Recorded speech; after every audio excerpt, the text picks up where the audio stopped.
বন্ধুরা কন্টাসকে আউট করে তাকে নকল করে উচ্ছ্বাস। প্রথম ইনিংসে জ্বালা মেটালেন বুমরার আগুনে ছিটকে গেলেন অভিষেককারীর স্টাম্প। বন্ধুরা আপনারা যদি দেখতে চান তাহলে ভিডিওটি লাস্ট অবধি দেখতে হবে, চ্যানেলটিকে সাবস্ক্রাইব করতে হবে, লাইক দিতে হবে এবং নোটিফিকেশন বেল আইকন দাবাতে হবে। বন্ধুরা 19 বছর বয়সী অজি ব্যাটার তার টেস্ট অভিষেক ম্যাচে প্রথম ইনিংসে বুমরাকে বেধড়ক পিটিয়েছেন। 6 মেরেছিলেন ভারতের সহ অধিনায়ককে। মেলবোর্ন টেস্টের প্রথম ইনিংসে জাসপ্রীত বুমরার বিরুদ্ধে সফল হয়েছিলেন স্যাম কন্টাস। অস্ট্রেলিয়ার অভিষেককারী তরুণ ব্যাটার আগ্রাসী মানসিকতা নিয়ে ব্যাটিং করেছিলেন। দ্বিতীয় ইনিংসে কন্টাসকে আউট করে তার মতো করে উৎসব করলেন বুমরা। 19 বছরের তরুণের কাছে মার খেয়ে বোধহয় হজম করতে পারেনি তিনি। সম্ভবত তারই বহিঃপ্রকাশ দেখা গেল মেলবোর্নে। প্রথম ইনিংসে জ্বালা মেটালেন কি? বন্ধুরা রবিবার এটাই ছিল অজিদের উইকেটের প্রথম পতন মেলবোর্ন ক্রিকেট গ্রাউন্ডে। অস্ট্রেলিয়ার দ্বিতীয় ইনিংসের সপ্তম ওভারে তৃতীয় বলে কন্টাসকে 8 রানে আউট করেন বুমরা।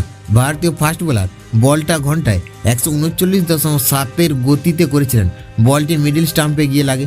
তারপরই তাকে দেখা যায় অস্ট্রেলিয়ার তরুণের মতো লাফিয়ে লাফিয়ে উচ্ছ্বাস প্রকাশ করতে। কন্টাসকে নকল করে বুমরার উচ্ছ্বাস প্রকাশের ভিডিও ভাইরাল হয়েছে সমাজ মাধ্যমে।